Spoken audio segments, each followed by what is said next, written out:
안녕하세요. Riding on the Korean wave. Welcome to Wednesday's edition of the Culture Wave. I'm Kwon Soa in Seoul. Explore with us Korea's culture from all aspects, from K-entertainment to K-trends, K-people, K-everything. And before you know, you'll be booking your flight to Korea. For today's show, we're joined by our co-host, Walter Lee. Hello, Walter. Hello, Soa, and hello, everyone. I'm Walter Lee. I have the latest updates in the K-entertainment world, so stay tuned. And we are also joined by our news features reporter, Park Konu. Hello, Konu. Hello, Konu. Hi, guys. It's been a while, right? Yes, it has been about like a month or so. Yeah. So, hi, guys. I'm back with some more fun news. I'm Park Konu, news features reporter at Arirang News. All right, so Konu, it's your first news feature report on the culture wave in this year. So I can expect you have something very interesting for us, as you always do. So what do you have for us? I do have some really exciting news today as well. So before I start my session, so let me first ask you guys a question. So what's the TV show that you most recently watched on Netflix? Oh. I guess it has Walter, to, you first? I guess it has to be the one and only Squid Game. Yes. Yes. Same here. Actually, I did watch the whole second series just recently. Same here. And today, that's very glad news because today I brought some news related to the dominating Squid Game today. And so along with the Squid Game second season premiering now, it's actually continuing to dominate the global charts recently since its release in late December. So after the release, related pop-up stores and associated products have also been gaining popularity as well. And before I dive more into this topic, why don't we first find out how all of this is happening? The global hit TV show Squid Game has returned for its second season. And the show continues to top Netflix's global top 10 TV shows chart as of Wednesday, in the second week since its release on December 26. It exceeded 126 million viewers, calculated by dividing total viewing time by the show's total runtime, in just 11 days, making it the second most watched non-English TV show on Netflix. Along with the show's popularity, the retail industry has leveraged it by creating fun experiential spaces. 여러분은 지금부터 총 5개의 게임에 참가하시게 됩니다. 그 게임에 참여하시겠습니까? This Squid Game pop-up store makes you feel like you stepped right into a scene from the show. Now I'm about to participate in the game. And if I can just grab these 5 Kongi stones, I'll be one step closer to the grand prize worth over $31 million. Maybe next time. Since the first season of Squid Game, Korean traditional games featured in the show have gained global popularity. Accordingly, the store attracted visitors with the opportunity to try newly introduced games from the second season, including Konginori or Jackstones, with locals and international visitors joining long lines to participate. Quite a big fan. I watched the second season really quickly, and I came because I wanted to experience the games. I hope I won't have shaky hands for this one because it looks very challenging, but I'm excited. Products with Squid Game tie-ins, including beverages and snacks, sold at one of the major local convenience store franchises across the country, are also proving popular. And a pop-up store with all of these products has been attracting visitors, including people from abroad. Oh, I happen to be visiting Korea, so I know the store has a pop-up, so I'm very interested to come and see. According to an official, daily sales of these products have reached $68,000 since the release of Squid Game 2, a surge of around 60% compared to pre-release sales. He expects the trend to continue until the release of Season 3 later this year. Konu, one of the places that we just saw in your report was very familiar to me because I actually passed by one of the pop-up stores recently and I took a selfie with one of the pink soldiers, but I was not able to play the games, so it was really great to see you play the games there. Especially, there was a very, very interesting stand-up, especially the part where you couldn't catch the 5 Kongi stones, right? That was very funny, I thought. Maybe next time. Maybe next time. But Konu, I can imagine that our viewers would be very interested in the game, especially the Kongi game. So can you tell us more about it? Of course. The Kongi Nori game has become one of the most popular games from Season 2. And so much so that it went viral on social media. Video tutorials even reached millions of viewers for each video. And I actually brought the Kongi stones with me today in the studio, if you can take a look. So to briefly explain how the game works, you first need to throw the stones. And then you have to pick up one at each time for the first stage of the game. And then the next stage, you'll have to throw it again and then catch 2 at once and then up to 4. Right. And the last stage requires throwing the stones in the air, and then you flip your hand to catch as many as you can, and then catch as many as you can eventually. That's what you failed at in your stand-up. Yes, I almost got executed, but I'm still alive. I'm still alive. Yes. Anyways, but there's one other tip that I want to give just to you guys and our viewers. Culture viewers. So let's just keep it to ourselves. Yep. So when you play this game, you should use your fingers instead of dividing the stones randomly. So for instance, like this. So let's say this is the first stage of 공기놀이. You will need to catch 1 stone at a time. So Soa, which stone will you choose for this time? Either red or yellow. That's correct. So I would choose red because it's more far from each other. So in this game, it's really important not to touch each stone while you catch each of them. And then Walter, I have a question for you. So on this next step, you'll need to divide the stones like this by using your middle finger. Which will you choose for this time? Would it be the green one that I would choose? Or I'll give you another chance. purple? Purple is okay. Purple will be perfect. So you catch the purple one to catch these 2 together at once, and then these 2 at once as well. So that's how all this 공기놀이 works. That's very interesting. Yes. Konu, can you lend me those later on? Of course. Let's try it out after the show. Yeah. Konu, can you tell us some more about these pop-up stores actually for those who might want to take a trip there because they look very fun indeed. Of course. So the ones I visited was located in Seongsu-dong, east part of Seoul, and also at Shinsegae Gangnam department store where you That's also the one I went to, visited. yeah. Yes, and there's also many stores in Gangnam, near Gangnam Station. So there are many of options you can actually visit. And also, the place in the department store where you can enjoy all these interesting games as you can see on the screen right now. That was actually my favorite because you can actually enjoy the games, and if you are good at the games and get an O mark from the, pink soldiers, you can get these cool merchandises, including cushions shaped like pink soldiers. Even if you fail, you won't be executed in the real world. Glad to hear that. Yes. But you'll receive a nice hand warmer to keep you warm on your way home because it's super freezing right now in South Korea. That's nice. And there are also photo booths where you can actually take nice pictures, just like the participants of the Squid Game. So you need to, match your face on the screen because there will be the training outfits where the participants are wearing, which they are wearing at the show. So I see. yeah, it's really cool. Right, and just looking at these games from the past, it really gives you that retro vibe, especially seeing those stones, although they are kind of customized for the Squid Game for the series. It really reminds me of my childhood. Yes. But Konu, finally, let's talk a little bit about the show itself. Squid Game Season 2 was actually nominated at the Golden Globe Awards recently, right? That's true, Soa. So Squid Game 2, as you just mentioned, was nominated for Best TV Drama at the 82nd Golden Globe Awards held in LA earlier this week. Though it didn't win the award eventually, watchers say the nomination itself was phenomenal, especially as it came before its release. And as Hwang Dong-hyuk, the director of Squid Game, before the awards ceremony said that Season 3 will be even more shocking and better than the previous season. We'll have to wait and see for more exciting news as Season 3 premieres later this year. Can't wait for that. And also, I can't wait for your next fun and informative coverage. Thank you very much, Konu. Thank you, Konu. Thank you.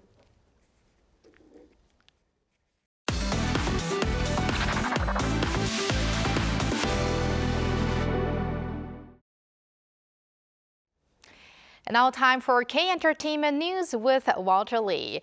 Walter, we're going to start off with some big news related to Blackpink's Rosé. Big indeed. So Blackpink's Rosé has achieved a personal best as well as a K-pop record by reaching number 5 on the US Billboard Hot 100 with her hit song, of course, Apart, a collaboration with pop star Bruno Mars, who, might I say, is doing very well for himself by also grabbing the number 1 spot with his collaboration with Lady Gaga in their song Die With A Smile. So he's doing very well as well. Now, according to Billboard on Monday, the US local time, Apart climbed 29 spots from the previous week to rank 5th on their charts. Now, Rosé's agency, The Black Label, said that this marks the highest ever record for a female K-pop artist on the Hot 100 and the first top 5 entry. So, in addition to its success, though, on the Billboard US Billboard chart, Apart also rose 26 spots to number 2 on the UK official singles chart top 100 as of last Friday UK local time. So this makes it a standout achievement in 2 of the world's major music charts. So what an achievement for Rosé. Wow, can it get even better? I mean, I don't know. We'll just have to wait and see. Right, so congratulations to Rosé. And we're sort of going to stay on the topic of Blackpink, yes, but we're going to talk about the K-drama. Yes, indeed. So, you know, Blackpink's Rosé, Jennie and Lisa, they've all been in the spotlight recently, but there's one that's been staying a little bit quiet, and that is Jisoo, but now it's her time to shine.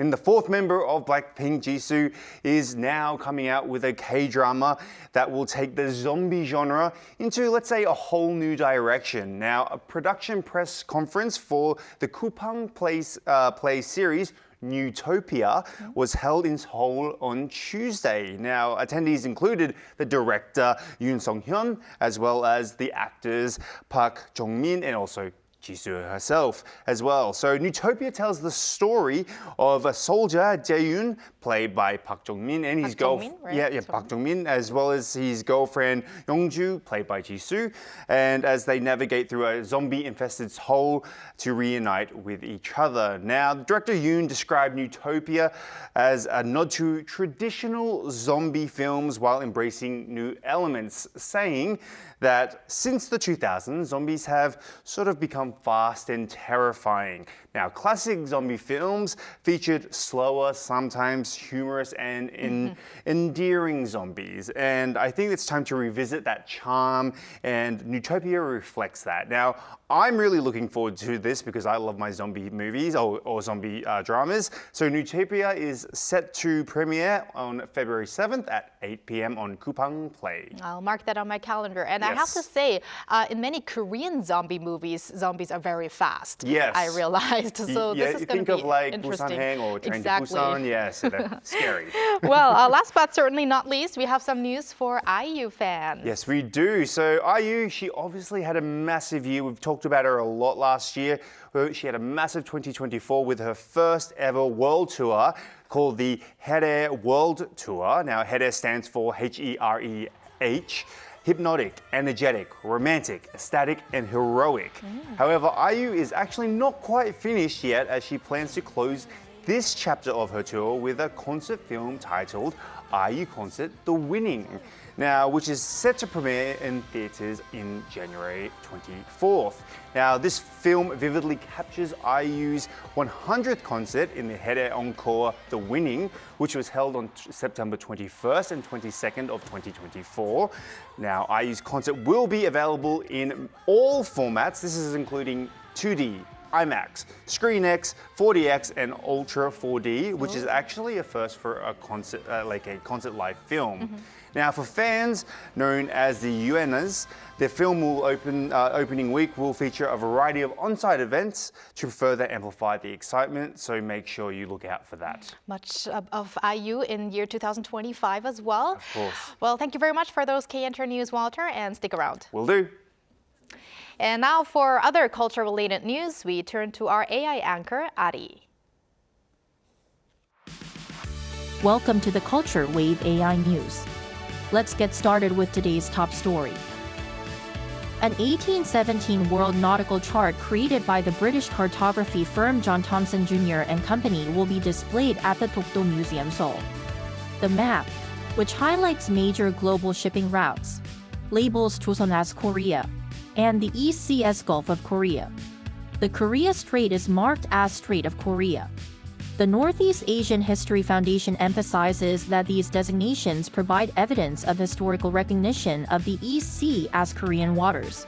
The map will be on display through February 28. Hallasan National Park welcomed over 928,400 visitors last year. Among its trails, the Yeongsil course recorded the greatest footfall with more than 336,500 visitors.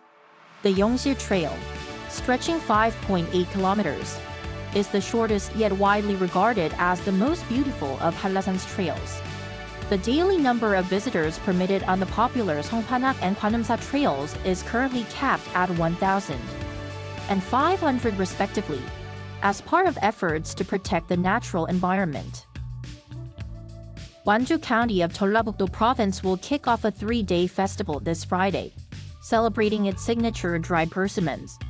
Gwangju's dried persimmons, renowned for their sweetness and chewy texture, were historically presented to kings boasting Korea's finest qualities. Last year, they received national recognition through the Geographical Indication System. The festival will feature live performances, premium dried persimmon auctions, food trucks, and a variety of other interactive attractions. That's all for now. Stay tuned for more cultural updates and engaging discussions coming your way.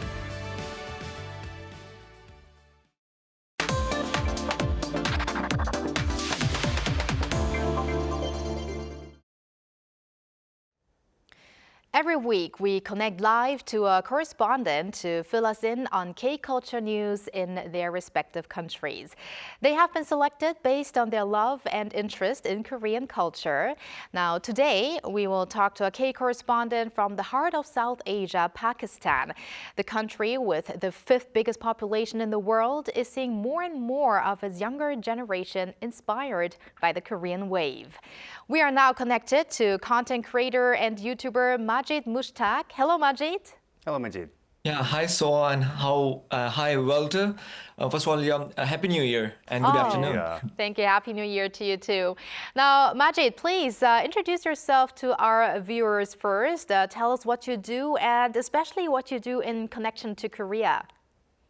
Sure. So I'm Majid. As you told people, like I'm from Pakistan and I've been living in Korea for 9 years. I came here in 2015, so it's gonna be almost 10 years. Time literally flies. I came here under GKS, Government of Korea Scholarship. It's a fully funded scholarship. So I did my master's in Korea, and then I ended up loving Korea so much that I decided to, stay here. I did a few jobs here, and now I'm like a freelancer. I do content creator. I'm a content creator, and I do YouTube and Instagram, and I have. And the best part is I love Korea, and I love sharing my love for Korea with an online family of almost 600,000 people on YouTube and Instagram together. So yeah, and I call Korea my second homeland. That's amazing. Yes, I've seen your content and I've also seen your Instagram as well. You're doing very well on the content creation side. Now, Hallyu has been receiving quite some popularity in Pakistan recently, and with your content, you're contributing to spread the K-wave. And I've seen it, but tell us a bit about your Korea-related content to maybe our viewers who haven't seen it. Awesome. Yeah, Walter, as you are saying, Korean wave have also spread, a lot in Pakistan. Everyone in Pakistan, we love Korea so much, and everyone dreams to come and travel to Korea someday. So my content is definitely, if I divide my content in 3 categories, it's going to be first one, Hallyu wave, which is like K-pop, K-culture, K-pop, K-dramas, and Korean language. And second one, I talk a lot about Korean skincare also. And the third one is Korean scholarships. So when it comes to Korean Hallyu Wave, I talk about the filming locations of different various K-dramas in Korea. I go to different K-pop festivals. I attend different, award shows. I go to music festivals too in Korea. And I love talking a lot about Korean language. And I hope many people start learning Korean language too. When it comes to Korean skincare, I really want that people, especially in my country, and especially men in Pakistan, they start doing skincare a lot. And I want to break this taboo that skincare is only for women. So I'm doing Korean skincare a lot. And these days, especially people are going crazy about Korean skincare. And thirdly, I talk about Korean scholarship because that's how I came to South Korea on a fully funded scholarship. So a lot of people ask me like how we can go to Korea for free like you because it's their dream. So a major portion of my videos I talk a lot about Korean scholarships too. So that's how I divide my content on both Facebook, on both Instagram and YouTube. Wow, so many different aspects of Korea that you share on your platforms. And I believe that's also why you have been chosen as a global soul mate. I think that is why you also promote a lot about the capital Seoul, right, in your videos. Yes, like I'll always say soul, my soul in Seoul. And my body is also in Seoul too. So I was selected as this year also, I was selected as the best global soulmate. Last year also I was selected as the among the best global soulmates too. I was awarded with the Korean honorary citizenship too. So yeah, I love this city and I'm really glad that I'm here. It's one of the most beautiful cities and that's what I share a lot on my videos. Wonderful. Now, Majid, looking at the Hallyu boom today, what has changed the most since the K-wave, was first introduced in Pakistan? Oh, Korean embassy is doing, first of all, Korean embassy in Pakistan is doing pretty good job. They organize K-pop festival every year. And in 2 years ago, they had Korean night too. And like you guys were, Walter and Kongi were playing, a Kongi game in Squid Game too. So we Right. had Squid Games when Squid Game season one was out. We had a Korean night in Lahore. We also had a Korean speech contest too, and we had K-pop festival every year. Apart from that, in 2024 we had a 1 week, 2024 week Korean week in Pakistan. So there was a 1 week long activities. There was a cultural gala. There was Pakistan Korea music movie festival too. There were performers from South Korea that went to Pakistan and performed over there. We had a Taekwondo championship. So there were so many festivals over there. But not only that, like the people in Pakistan, especially we have one of the biggest BTS army, and they are super active in Pakistan. And they really want that BTS should come to Pakistan one day. Just like Blizzards, one of the K-pop group, they went to Pakistan 2 years ago. Not only that, let's talk about BTS movie. BTS movie was shown in 10 different cities all over Pakistan too. The Korean dramas, like of course Squid Game was on number one in Pakistan too. But apart from that, Vincenzo, even until 2023, even after 2 years, it was still in top 10 K-dramas, Netflix K-dramas in Pakistan. So people love consuming Korean content a lot. We have a huge fan base of Blackpink too. So many Blinks in Pakistan too. EXOs also a lot. And yeah, people are loving Korean culture so much. And like I was saying, it's their dream that they come to Korea one day. You can really feel the influence there growing. Now, we also Yes. heard that the interest in K-food has also increased. Now, Pakistan is an Islamic country with strict food regulations. So how has Korean food gained popularity there? Like I was also very surprised to see that last year, not only one, but two Korean convenience stores were opened in two biggest cities in Pakistan. So one Seoul station, so literally the name is Seoul Yok. It's a Korean ramen convenience store that was opened in Karachi. And if you see the videos, people are like going crazy. Everyone wanted to try Korean ramen. and then there is a Ko Ramen in Lahore also. So these two convenience stores are bringing halal Korean products, and I'm really glad that a lot of Korean food products companies are bringing halal options in Pakistan too. So that's why, like, of course, because of Islamic country, we only consume halal products, and I'm glad that many Korean product companies, let's say Samyang, they are bringing the halal options. So many people in Pakistan, they are trying also, and we have now Korean restaurants in Lahore and in Islamabad also. So maybe one day I'll also have my own Korean restaurant in Pakistan, and I'm sure people's gonna love it too. Oh, we'd love to see that happen. Now, we're going to move on to a different topic now. Korea's Sure. agriculture technology seems to have a significant influence in Pakistan. Right. Tell us more about that.